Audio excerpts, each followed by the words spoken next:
ప్రజాకవి అందశ్రీ గారు మరణం అనేది యావత్తు ప్రపంచంలో ఉన్నటువంటి కళాకారులకే కాక తెలంగాణ తల్లి కూడా తీరని దుఃఖాన్ని మిగిలించింది.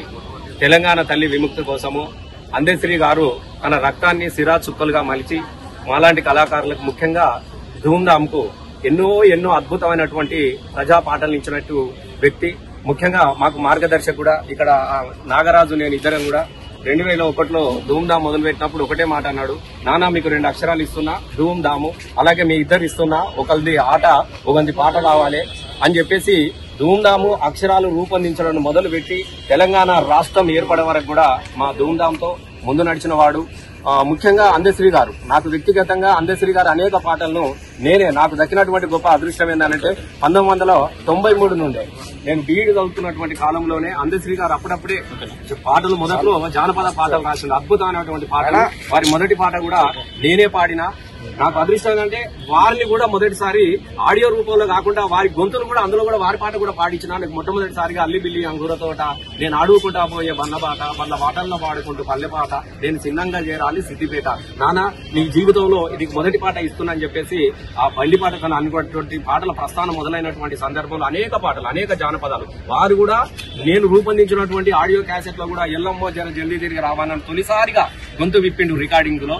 మరి గంత సుదీర్ఘ ప్రయాణంలో మరి 2002లో మేము ధూమ్ధాం పెట్టినప్పుడు మనకు కూడా ఒక పాట ఉండాలి కదా, మనకు ప్రార్థన పాట ఉండాలి కదా అని మొదటి ధూమ్ధాంలో ఆ పాట లేకుండా జయ తెలంగాణ 2 కేవలం ఆ రోజు అందశ్రీ గారు మన చూడ సక్కని తల్లి గాలే మన నాగరాజు తను అద్భుతంగా రూపొందించినటువంటి సందర్భం కూడా మీ అందరికీ తెలుసు. సుక్కల్లో జాబిల్లి కుల వృత్తులు అన్నికి కూడు దొరకాలంటే తెలంగాణ రావాలన్నటువంటి ఒక బ్యాలే యావత్తు తెలంగాణ సకల సంస్కృతికి వారసులైనటువంటి అనేక మందిని జనాలను కుల వృత్తులను నమ్ముకున్నటువంటి కదిలించినటువంటి సందర్భంలో ఆ పాటను ముందు ప్రదర్శించగానే అందశ్రీ గారు మధ్యలోకి వచ్చి ఇది అందశ్రీ రాశి అనగానే అందరూ లేచి చప్పట్లు కొట్టేవాళ్ళు. దాని తర్వాత ఏమి మన పల్లెల్లోన మరి వెళ్ళిపోయినవి కుమ్మరి వాముల తుమ్మలు మొలిసను కమ్మరి కొలిమిలో దుమ్ము వేరెను అని చెప్పేసి గోరెటెంకన్న పాటను క్రోడీకరించి ఒక అద్భుతమైనటువంటి బ్యాలేగా రూపొందించి ప్రదర్శన మొదలుపెట్టినాం. అంటే మరి ధూమ్ధాంలో అంత గొప్ప ప్రజలను చైతన్యం చేసడం మీ అందరూ తెలుసు. దాని తదనంతరము అందశ్రీ గారు మేము కూర్చున్నప్పుడు మనకు ఒక ప్రార్థన గీతం ఉండాలి అన్నప్పుడు జయ జయ తెలంగాణ అనే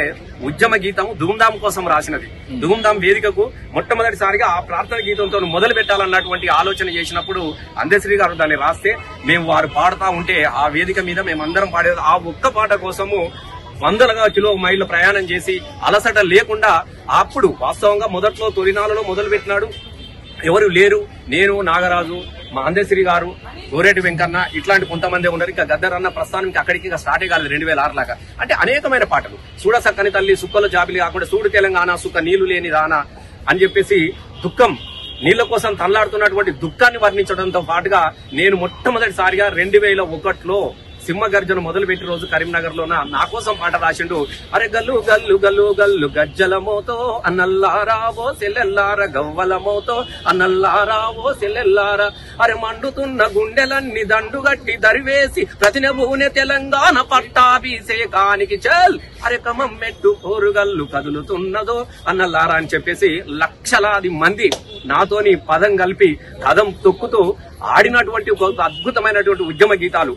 మొదటిసారి అందశ్రీ గారు ఆడియో రూపం కాకుండా వీడియో రూపాన్ని కూడా నాగరాజు రూపకల్పంలోనే మేము ఊరు తెలంగాణ, నా పేరు తెలంగాణ, నా తల్లి తెలంగాణ, తను వెళ్ళ తెలంగాణ అనే ఒక వీడియో ఆల్బమ్ కూడా మేము రూపొందించడం జరిగింది. అనేక పాటలు వాస్తవంగా అందశ్రీ గారు రాసిన అన్ని పాటలు ఆల్మోస్ట్ 90% అన్ని నేనే పాడడం జరిగినది. ముఖ్యంగా నాకు ఇవాళ నేను ఈ స్థాయిలో ఒక పాటగానిగా ఒక ఆటగానిగా తెలంగాణ ఉద్యమ కళాకారునిగా నిలబడడానికి వెనుక అందశ్రీ గారి కృషి ఎంతో ఉన్నది. ముఖ్యంగా ఏంటంటే దుఃఖకర బాధ విషయం ఏంటంటే పాపం ఆకలిని చంపుకొని అణిచివేతలను తట్టుకొని ఆకాశమంతా ఎత్తు ఎదిగి ఇవల్ల అందశ్రీ గారు ఒక గొప్ప గౌరవం పొందుతున్నటువంటి సందర్భంలో వారు లేకపోవడం అనేది చాలా దురదృష్టంగా మేము భావించుకుంటా ఉంటున్నాం. ఇలా అందశ్రీ గారు లేకపోయినా ఆయన పాట ఉంటది, ఆయన ఆట ఉంటది, ఆయన ఆశయం ఉంటది. ఎందుకనంటే నాకు తెలిసి ఎలాంటి చిన్న అలవాట్లు లేనటువంటి ఒక మహాయోగి అందశ్రీ గారు. చాలా మంది కళాకారులకు చాలా అలవాట్లు ఉంటాయి. అసలు నాకు తెలిసినటువంటి మహా కళాకారుల్లో ఇద్దరే ఏ అలవాట్లు, ఒకరు గదరన్ అయితే ఒకరు అందశ్రీ గారికి ఎలాంటి అలవాట్లు లేనటువంటి ఒక మహాయోగి. మరి ఆ మహాయోగి ఆ శిఖరం కూలిపోవడం అనేది చాలా బాధాకరంగా ఉన్నది. తప్పకుండా రానున్న రోజుల్లో అందశ్రీ గారిని ప్రజల గుండెల్లో నిలబడేటట్టు తప్పకుండా మేమంతా కూడా కుటుంబానికి అండగా ఉంటాము. జోహార్ అందశ్రీ.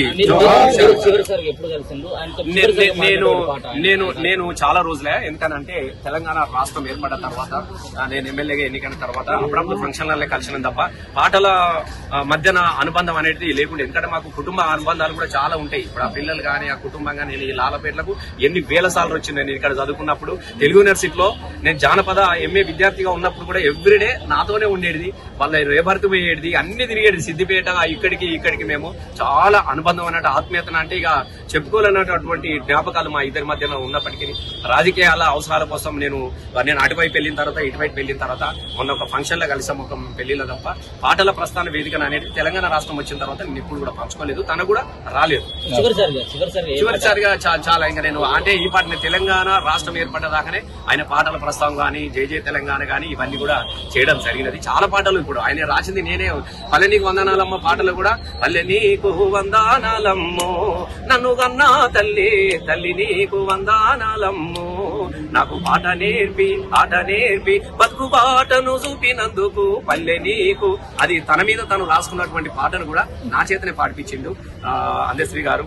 వాస్తవంగా ఇప్పుడు ఈ సమయంలో కూడా తనకు కొన్ని కళలు ఉండే, కొన్ని అద్భుతాలు ఉండే. ఎందుకనంటే అమెరికాలో కూడా మేము ప్రపంచ వేదికలను కూడా పంచుకున్నాం. అమెరికా వెళ్ళాం కొన్ని చోట్ల ఆయనతో కూడా.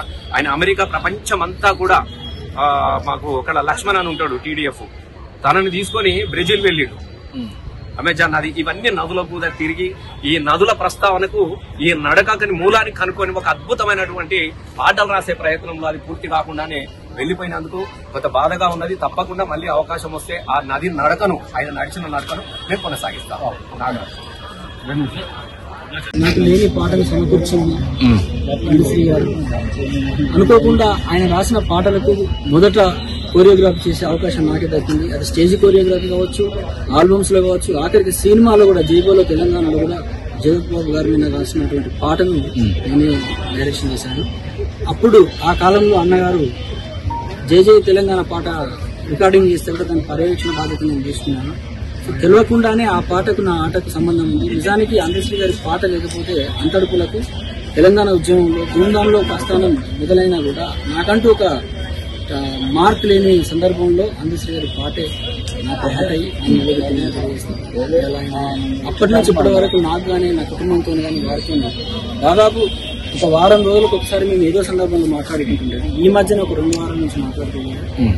ఆయన ప్రతి క్షణం కూడా ఒక యోగిలాగా మమ్మల్ని నడిపించే క్రమంలో కొంత ఆశీర్వదిస్తూ కొన్ని తప్పులను ముఖం మీద చెప్తూ చేయబోయే కార్యక్రమాలని ఇంకా మెరుగుపరచుకోవడానికి చేసేది.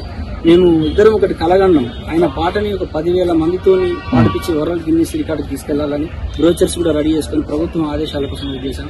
అంతేకాకుండా ఇంకా కొన్ని కూడా చాలా కార్యక్రమాలు మేము చేద్దాం అనుకున్నాం.